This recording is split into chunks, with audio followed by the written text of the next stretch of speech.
قرآن مجید سے جو دلائل ہیں، سب سے پہلی بات وقرن فی بیوتکن ولا تبرجن تبرج الجاہلیت الاولی، فرمایا کہ اپنے گھروں میں ٹکی رہو اور نہ دکھلاتی پھرو جیسے کہ جاہلیت کے دور میں دکھلانے کا دستور تھا۔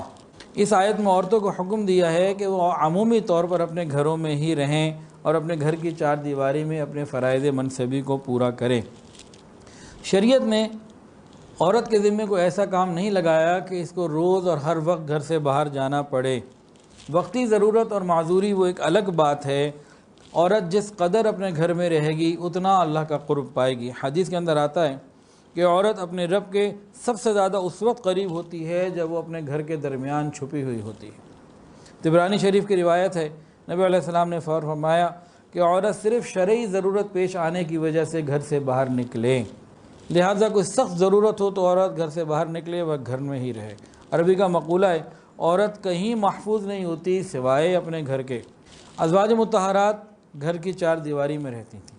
جب گھر میں ہوتی، مدینہ میں ہوتی، شہر میں، تو گھر کی چار دیواری میں رہتی، بلکہ گھر کے اندر رہتے ہوئے بھی اگر یہ دروازہ ہے نا تو دروازے کی طرف رخ کر کے نہیں بیٹھتی، دیوار کی طرف رخ کر کے بیٹھتی تھیں۔ یہ ان کا اپنا ایک عمل تھا کہ کہیں اگر دروازہ کھل گیا، کوئی آ بھی گیا، کوئی ایسی غلطی احتمال ہو بھی گیا، تب بھی میرا چہرہ سامنے نہ ہو۔ تو جب مقام میں ہوتی تو اپنے گھر پہ چار دیواری کے اندر رہتی، لیکن جب ازواج مطہرات سفر کے لیے نکلتی تو خیمے میں ہوتی یا ہودج میں ہوتی۔ اونٹ پر سوار ہیں تو چاروں طرف ایک خیمہ ہی بنا ہوا ہے جس کو ہودج کہتے ہیں، پالکی کہہ لیں، کہ چاروں طرف اس کے اندر سے وہ بند ہے، نظر نہیں آتی۔ اور جب کہیں سفر میں پڑاؤ ڈالا، راستے میں رات کی کچھ وقت گزارنا ہے تو خیمہ لگا دیا گیا، اس سے اتر کر اس کے اندر آ گئی۔ یہ ازواج مطہرات کا عمل رہا۔ جو واقعہ افک پیش آیا تھا نا کہ میں عائشہ کے اوپر منافقین نے باتیں کی، اس کے پیش آنے میں ایک وجہ یہ بھی سمجھ لیجئے کہ لوگ آئے سمجھے کہ آپ ہودج کے اندر آ چکی ہیں۔ اب چار جوان صحت مند لوگوں نے جب ہودج کو اٹھا کے اونٹ پہ رکھا، انہیں پتہ ہی نہیں چلا کہ اندر ہیں بھی کہ نہیں۔ یہ بات سمجھنے والی تو ہے۔ اور اس آیت میں یہ بھی حکم دیا گیا کہ جاہلیت اولیٰ کی طرح اپنے آپ کو دکھاتی نہ پھرو۔ عجیب بات ہے کہ ہمارے زمانے میں جاہلیت اخری چل رہی ہے، اس میں عورتیں اپنے آپ کو اسی طرح دکھاتی ہیں جیسے جاہلیت اولیٰ میں دکھایا کرتی تھیں۔ دوسری بات ارشاد باری تعالی ہے، وَإِذَا سَأَلْتُمُوهُنَّ مَتَاعًا فَاسْأَلُوهُنَّ مِنْ وَرَاءِ حِجَابٍ۔ سورہ احزاب کی آیت ہے کہ جب تم ان سے کسی چیز کا سوال کرو تو پردے کے پیچھے سے کرو، اس میں زیادہ پاکیزگی ہے تمہارے دلوں کے لیے بھی اور ان کے دلوں کے لیے بھی۔ اس آیت میں تعلیم دی گئی ہے ازواج مطہرات کو کہ صحابہ کرام سے کوئی چیز لینی دینی ہو تو پردے کے پیچھے سے لے۔ یہ گھر کے اندر موجود عورت ہے، چار دیواری کے اندر موجود عورت کو کیا حکم دیا گیا کہ اب کوئی آ رہا ہے تو چادر کا پردہ ضروری۔ یہاں ایک اور پوائنٹ پہ غور کریں، یہاں دونوں طبقے ہیں کون جن کو کہا گیا کہ تم دونوں کے دلوں کے لیے ضروری؟ ایک طرف ازواج مطہرات جیسی مقدس ہستیاں ہیں اور دوسرا صحابہ کرام جیسے پاک باز لوگ ہیں۔ جب ان لوگوں کو یہ تعلیم ہے تو ہمیں تو اور زیادہ اس پر احتیاط سے عمل کرنے کی ضرورت ہے، جبکہ بتا بھی دیا گیا کہ دلوں کی پاکیزگی اسی عمل کے اندر ہے، اسی طریقے کے اوپر ہے، دونوں کے لیے بہتر ہے۔ تیسری بات، یا ایھا النبی قل لازواجک و بناتک و نساء المؤمنین یدنین علیہن من جلابیبہن۔ اے نبی صلی اللہ علیہ وسلم فرمائیے اپنی ازواج سے اور بیٹیوں سے اور مسلمانوں کی عورتوں سے کہ وہ ڈال لیا کریں اپنے اوپر چادریں۔ حضرت عبداللہ ابن عباس فرماتے ہیں کہ مسلمان عورتوں کو حکم دیا گیا ہے کہ اپنے سروں اور چہروں کو چادر سے ڈھانپ لیا کریں، صرف ایک آنکھ کھلی رکھیں تاکہ راستہ دیکھنے میں آسانی ہو۔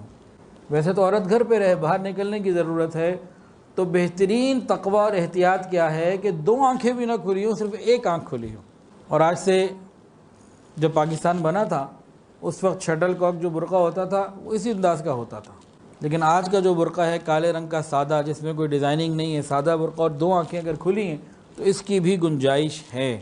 چوتھی آیت ارشاد باری تعالی ہے، وَلَا يُبْدِينَ زِينَتَهُنَّ إِلَّا مَا ظَهَرَ مِنْهَا۔ عورتیں اپنی زینت کو ظاہر نہ کریں مگر جو کھلا رہتا ہے یا مجبوری میں کبھی کھولنا پڑ جاتا ہے کسی وجہ سے، تو زینت کو ظاہر نہ کریں۔ زینت سے مراد کیا ہے؟ ہر وہ چیز جس سے انسان اپنے آپ کو خوشنما اور خوبصورت بنائے۔ مردوں کو حکم دیا گیا خذوا زینتکم عند کل مسجد، جب تم نماز کے لیے آؤ تو اچھے کپڑے زینت اختیار کر کے آیا کرو۔ یہ مردوں کو حکم دیا گیا۔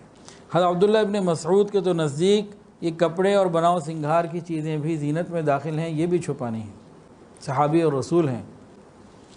تو جب کپڑے بناؤ سنگھار چھپانا ضروری تو جسم چھپانا اور زیادہ ضروری۔ تمام ائمہ، تمام فقہا، تمام محدثین اس بات کے اوپر متفق ہیں کہ جب عورت کے چہرے کی طرف دیکھنا شہوت کے ابھرنے کا ذریعہ بنے تو اس وقت عورت کو دیکھنا، چہرے کو دیکھنا لازمی حرام ہے اور منع ہے، گناہ ہے۔ کبھی ڈاکٹر کو دیکھنا پڑتا ہے یا قاضی یا جج کو گواہی کے لیے کہ تعارف تو ہو، نہ پہچان تو ہو کہ اصل بھی بندہ ہے کہ نہیں، تعارف کے لیے دیکھنا پڑتا ہے۔ تو علماء نے، فقہاء نے لکھا کہ ان کے لیے بھی ایک نظر دیکھنے کی گنجائش ہے کہ پہچان لیا کہ کون ہے، اس کے بعد اب بار بار دوسری نظر قاضی کے لیے دیکھنے کی بھی اجازت ہے۔ ولا یبدین زینتہن، اپنی زینت کو چھپانے کا حکم ہے۔ اور چہرہ جو ہے یہ سب سے زیادہ زینت کی جگہ ہوتی ہے۔ جب بھی کوئی لڑکی کا رشتہ آتا ہے تو کیا دیکھتے ہیں، ہاتھ، پاؤں یا چہرہ؟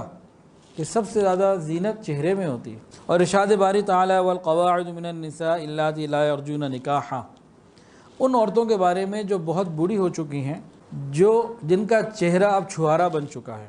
یہ چہرہ چھوارا بن کے رہتا ہے، جن کا چہرہ چھوارا میں سمجھانے کے لیے بات کر رہا ہوں، جن کا چہرہ چھوارا بن چکا ہے اور ان کی طرف اب کوئی اس طرح کی رغبت بھی نہیں رکھتا، شہوت والی رغبت بھی اب ادھر نہیں آتی، ان عورتوں کو کہا کہ جو عورتیں گھروں میں بیٹھی ہیں، بوڑھی ہیں، جن سے نکاح کی توقع ہی نہیں رہی، ان پر گناہ نہیں کہ اتار رکھیں اپنے نقاب کو۔ وہ اتار سکتی ہیں اپنے نقاب کو، یہ نہیں کہ دکھاتی پھریں اپنے سنگھار کو۔